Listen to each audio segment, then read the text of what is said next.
Hey guys, so last night there was a debate for Georgia governor. Incumbent Brian Kemp, who you would have thought it was as right-wing could be, is being challenged by David Perdue, a senator who lost his last race. Now, what's interesting about what's going on here is Brian Kemp had been Trump endorsed when he first ran in 2018. He suppressed enough votes to beat Stacey Abrams, who almost certainly would have beaten him then. And she got a revenge, Stacey Abrams did, by coming back and not just taking her ball and going home, but going and registering a ton of voters.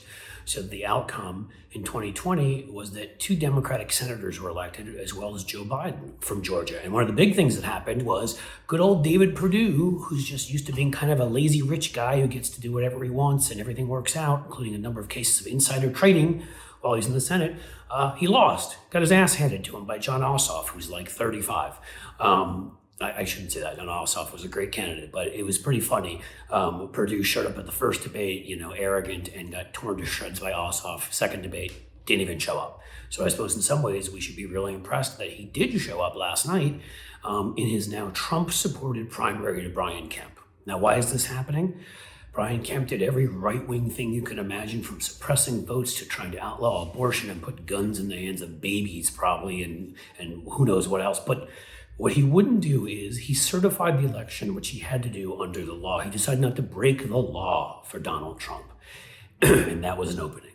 Trump went after him, attacked him, said he wasn't loyal because nobody's ever loyal enough to Trump. And David Perdue, sensing an opening, went and talked with Donald Trump and maybe he kissed his butt just enough, was able to find it by shining that famous ultraviolet light up his wing that you want to do to make sure that you don't get COVID. And in the end, Trump came out saying, I'm going to support this guy. So this pathetic debater, it's cringeworthy, showed up last night. And his opening statement was literally just a perfect distillation of the modern Republican Party. He started it by attacking our democracy, committing sedition, saying that the election was stolen and it was rigged. 60 different studies, no proof of that. The cyber election security chief under Trump said safest election ever. But David Perdue is just making stuff up now. And then he said something about 2 million illegals have come across the border. I'm surprised he didn't say it was like a billion, million, gazillion, like Debbie Lasko of Arizona.